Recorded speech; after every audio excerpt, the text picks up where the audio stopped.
అంటే ఒకటి దీపికానే హీరోయిన్ అనుకున్నారు ఇందులో. అవును, ఫస్ట్ స్పిరిట్ సినిమాలో సినిమాలో ప్రభాస్ హీరో. అలాగే వాళ్ళిద్దరూ గతంలో ఇంకో సినిమాలో కలిసి నటించారు, అవును, దీపికాను ప్రభాస్. అవును, కలికి. సో వాళ్ళ జోడీ బాగానే ఉంటుంది అనుకున్నారు. అయితే ఇప్పుడు తృప్తి వచ్చింది ఆ ప్లేస్ లో.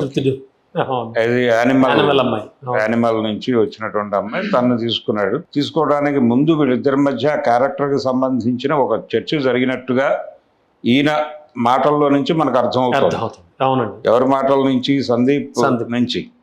సందీప్ ఒక మాట వాడాడు, ఈ కథని బయట చెప్పడం అనేది ఫెమినిజమా అన్నాడు ఆయన.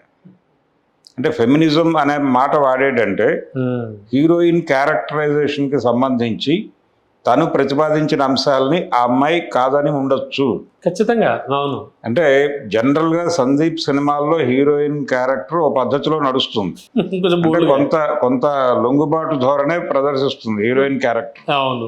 అగ్రెసివ్ గా ఉన్నట్టు కనిపించినప్పటికీ సాంప్రదాయాన్ని లొంగి ఉండేటువంటి పాత్రగానే నడుస్తుంది. అది యానిమల్లో రష్మిక చేసిన పాత్ర అయినా కావచ్చు, అర్జున్ రెడ్డిలో క్యారెక్టర్ అయినా కావచ్చు. ఆ తర్వాత అంటే టోటల్ గా ఆయన డిజైన్ అలా ఉంటుంది. చాలా అగ్రెసివ్ గా హీరో ఉంటాడు. అంటే హీరో యాటిట్యూడ్, హీరో క్యారెక్టరైజేషన్ కథగా అనుకునేటువంటి డైరెక్టర్ ఆయన.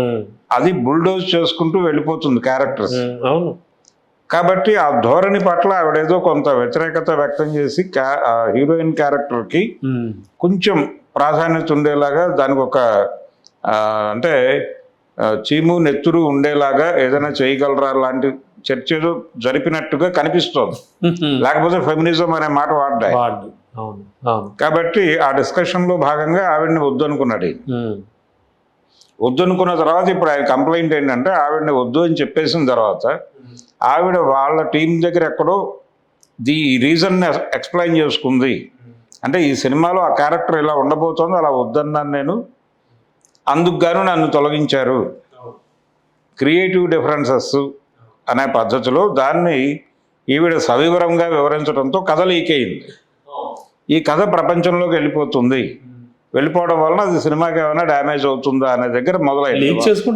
నాకేముంది అదే అంటే స్టోరీ బయటకు వెళ్ళిపోవడం వలన, ఇప్పుడు ఆల్రెడీ సెట్స్ మీద ఉన్న సినిమా అది, ఇప్పుడు ఆ స్టోరీ బయటకు వెళ్ళిపోవడం వలన జరిగే నష్టమేం లేదు. ఈ స్టోరీని అతను ఎలా తీస్తాడు అనే క్యూరియాసిటీ అంశం మీద నా సినిమా విజయానికి దోహదపడుతుంది ప్రచారం అంతా అన్నట్టుగా అతను మాట్లాడుతున్నాడు. అది గతంలో ప్రూవ్డే. ఇప్పుడు రాజమౌళి లాంటి వాడు ఏగా ఈ సినిమాలన్నిటికీ కథలు చెప్పే సినిమాలు తీశాడు. కథ చెప్పేసి సినిమా తీయటం అంటే ఈ కథని ఎలా చెప్తాడు ఇతను అనే ఒక క్యూరియాసిటీ పాయింట్ మీద జనాలను థియేటర్కి రప్పించడం. 45 నిమిషాల పాటు అత్తారింటికి దారే సినిమా లీక్ అయిపోయినప్పుడే సినిమా సూపర్ డూపర్ హిట్ అయిపోయింది. అవును. అంటే తెలుగు అది వేరే, అంటే అది సెకండ్ హాఫ్ ఎలా ఉంటుంది అనే క్యూరియాసిటీ మీద నడిచిపోయింది అది. సో నా సినిమాకి కూడా మీరు బయట చెప్పడం వల్ల నష్టం లేదు అన్నప్పుడు ఈ దాడి చేయక్కర్లేదు ఆయన.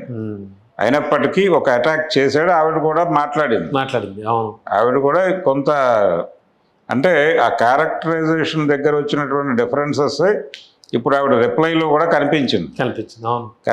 చాలా క్లియర్ గానే ఆవిడ ఇదేమి నువ్వు మాట్లాడుతున్నది సబబు కాదు, మీరు మీ ధోరణిలో అగ్రెసివ్ గానే వెళ్తున్నారు, ఇది సబబు కాదు అని ఆయనకు అనునయంగానే సీరియస్ గా చెప్పే ప్రయత్నమే చేసింది. కాబట్టి వాళ్ళిద్దరి మధ్య పర్సనల్ లెవెల్లో యుద్ధం కొనసాగుతుంది. ఇది సినిమాకి ఉపయోగపడుతుంది అనుకుంటున్నాడు ఆయన. ఇది సినిమాకి డెఫినెట్ గా ఉపయోగపడుతుంది అన్న ధోరణిలో ఆయన వెళ్ళిపోతున్నాడు. మేబీ ఈ సమాధానం తర్వాత మళ్ళీ రియాక్ట్ అవుతాడా లేదా అనేది చూడాలండి. అంటే నా కంటెంట్ చూడండి, మీరు నా కంటెంట్ మాట్లాడుతుంది అని చెప్పి వెళ్ళిపోవచ్చు. ఇప్పుడు ప్రభాస్ని కన్విన్స్ చేసుకున్నాడు ఆయన ఈ డీల్లో. ప్రభాస్ కన్విన్స్ అయిపోయాడు కాబట్టి సినిమా రన్ అయిపోతుంది, షూట్కి వెళ్ళిపోతుంది. ఇలాంటి గతంలో ఏమైనా జరిగాయా పాత? అంటే హీరోలను మార్చిన సందర్భాలు కూడా ఉన్నాయి. హీరోయిన్ మార్చిన సందర్భాలు ఉన్నాయి. సరే, అంటే ఇలాంటి క్రియేటివ్ డిఫరెన్సెస్, నా క్యారెక్టర్ నువ్వు ఇలా చేస్తున్నావు, నువ్వు నేను ఎందుకు చేస్తాను అని అంటే దీపిక చెప్పినంత బోల్డ్గా గతంలో చెప్పిన వాళ్ళు ఎవరైనా ఉన్నారా? అలా క్యారెక్టర్లు వదిలేసుకుని దెబ్బలాడిన సందర్భాలు తక్కువే. అంటే కొన్ని క్యారెక్టర్స్ విషయంలో అలాంటివి జరిగినాయి. భానుమతి గారు ఇలాంటి వాళ్ళు ఇంకా పాత రోజులు. అంటే మేము అనుకున్న పద్ధతిలో మీరు నెరేటివ్ అలా కనిపించడం లేదు, ఆ క్యారెక్టర్కి నేను వద్దులేండి అని తప్పుకున్నటువంటి సందర్భాలు ఉన్నాయి. అయితే హీరోలని రేపు ముహూర్తం అనగా ఈ రోజు వరకు ఒక హీరోని ఎక్స్పెక్ట్ చేసి అందరూ సెట్కి వచ్చిన తర్వాత సెట్ మీద హీరోని మార్చిన సందర్భాలు కూడా ఉన్నాయి. అంత దారుణం జరిగిందండి. అంటే బండోడు గుండమ్మ అని ఒక సినిమా దాసరి గారి, కృష్ణ కవిత, కృష్ణ గారు, కృష్ణ జయప్రద కవిత. ఓకే అండి. అయితే ఆ సినిమాలో ఒరిజినల్ గా కృష్ణరాజు గారు హీరో. కృష్ణరాజు గారు హీరో అనే వార్తలు వచ్చినాయి పేపర్లు అన్నిట్లో. సెట్ అవును కూడాను. ముహూర్తం షాట్ కి అందరూ వెళ్ళారు. ముహూర్తం షాట్ లో కృష్ణరాజు గారి బదులు కృష్ణ గారు ఎంట్రీ ఇచ్చాడు. అందరికీ అక్కడ ప్రకటించాడు దాసరి, ఏదో కథకి సంబంధించి తన పాత్రకి సంబంధించి ఆయన ఏవో కరెక్షన్స్ చెప్పాడు, ఈయన అంగీకరించలేదు, ఆయన తీసేసి కృష్ణని పెట్టేశాడు. అంతే, పెట్టేసి ముందుకు వెళ్ళిపోయాడు. ఆ తర్వాత మళ్ళీ కృష్ణరాజుతో సినిమాలు చేశాడు కదా.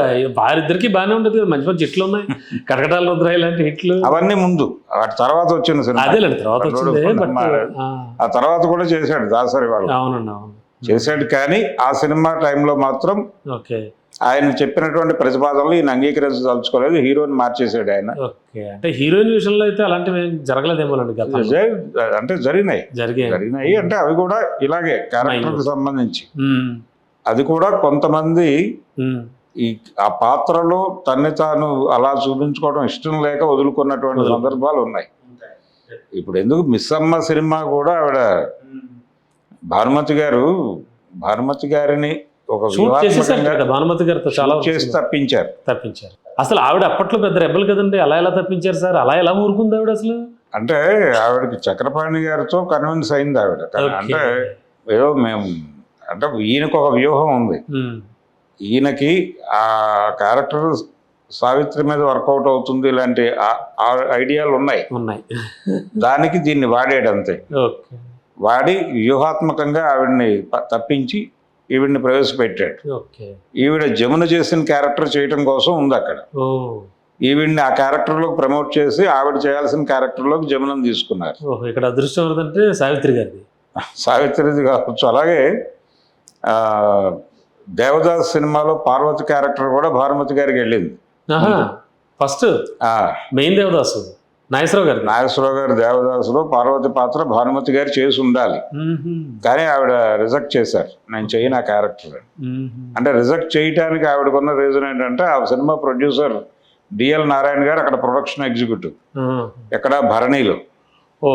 అంటే మన దగ్గర గుమాస్తా పని చేసిన అతని సినిమాలో మనం నటించటం అనేది సబబా అనేది అని ఒక చిన్న ఇగో క్లాష్ కి వెళ్ళి ఆవిడ నో చెప్పి. కానీ అది ఎంత చరిత్ర సృష్టించిన సినిమా అండి, ఆ రకంగా అది వదిలేసుకున్నారు. అది వదిలేసింది ఆవిడ.